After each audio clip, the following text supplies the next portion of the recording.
So now, let me welcome my guest, Rev Eastwood Anaba again.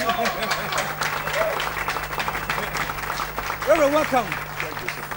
And it's very, very good to have you here. Yes, sir. Thank you. You're looking very good. Thank you, sir. Thank you, sir. Yeah. We're going to chat a lot, of course. We're going to hear about the tragedy and how you went through it. But before then, the only Eastwood I know has been Clint Eastwood, man. Mm-hmm. Is any link to that Eastwood name? Well, when I was a child, I liked things about cowboys and then Indians, and the movies, those kind of things. My name actually is Joseph, and then the middle name is Eastwood, and then Anaba is my surname.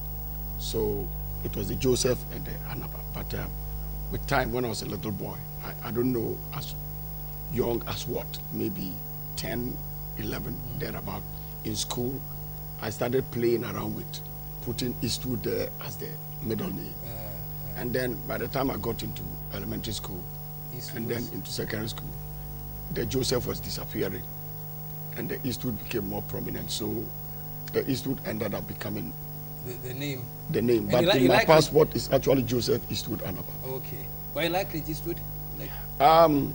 I used to when I was a child, but in my grown-up days, movies is not very much part of my life now. So, but the Eastwood had come to stay, and as a spiritual person and as a pastor, I really don't mind if there is a tough person out there who knows how to face adversities, and the name is Eastwood. It's not a bad idea. No. So, when did you go into ministry? You said you were distributing posters at the camp? Yes, when I was in the army barracks as a child. Your father was a military My father was a soldier. Okay. So they used to show the movies, and then little boys have to take the poster on a cardboard and then walk around the barracks with it so that they advertise it more or less so that people would watch. And those of us who used to go around with it, we went in to watch the movie free of charge. Okay. And that was one of the things I used to do. Okay. So you grew up in the barracks? I grew up in the barracks up to the age of about 12. Wow. So all your schooling, childhood years, was in Bolgatanga? No, some of it in Tamale, partly in Kumasi, and then Accra. So my father got pensioned in 1972 from Accra, and then we went back to Bolgatanga. So I've been in Bolgatanga since the age of 12. Wow. The name of your church is Fountain Gate Chapel. You founded it. Yes, sir. But now you are like the senior pastor in Bolgatanga. Yeah, I mean, the church was founded in 1987. And as time went on, for some strange reason, I felt that maybe before I'm 50, I wanted to step down as the chairman of the church so that some other person would take over the leadership.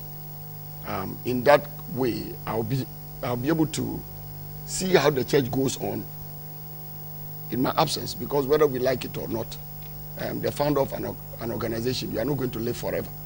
So there should be a succession plan. And apart from maybe a succession plan, there are multiplicities of gifts in a church. And my gift, as God gave me, has led the church for 21 years plus now. So if after 21 years plus now, I can move out of the way and allow another person with certain giftings. So basically, how does it feel now? Because you have now stepped back. You did 21 years before? 21 years. Give it up, man. Give it up. 21. And so now that you've stepped back, you're sort of watching from a role, a position of a senior pastor. You're the senior pastor at the Bolgatanga Chapel. What are you? Do you occasionally come and advise them, or have you completely stepped back and they are running things? No, they are running things. I just had to look at what I'm strongest at in terms of ministry. And for me, I believe that basically I'm a preacher. Okay. I'm not a very good administrator. And sometimes when you are not a very good administrator and you want to run a system, and especially when it has so many branches all over the country and outside the country, maybe about nearly 100 now. In Ghana? Wow. In Ghana and outside the country. So I felt that An extraordinarily gifted person operating alone can never do more than maybe averagely gifted people who are operating together. So in spite of your gift as the founder of a church or an organization of business, sometimes if you can step aside a little and allow maybe the people who started it with you to also take it up. And if the vision is well spelled out and the church has got principle should be able to take over from personality. And that gives longevity to an organization or organism. And I'm doing now the work of a revivalist. So I go into some of the Fountain Gate Chapel churches and I do my work as a revivalist. I preach. I do the preaching in the Bolga church. And it's very exciting. I spend more time to pray. And now I have more time to pray and seek God. So instead of chasing after pastors, I chase after God. And that is interesting. And I really like what you said about principles taking over personalities. And that's great. And I think it's a leadership lesson, right? Yes, sir. You have any background in some leadership courses that you're bringing to this? Or it's just your natural inclination? In fact, I think most of it is biblical. I think if we are true to the Bible, there is no institution to derive leadership lessons from more than the Bible. The Jethro principle is there. If you look at the Jethro principle as Jethro gave to Moses, and you look at the Acts principle, where Peter is looking at the expansion of the church, and he said, you know what, we can't attend to tables and neglect prayer and the word.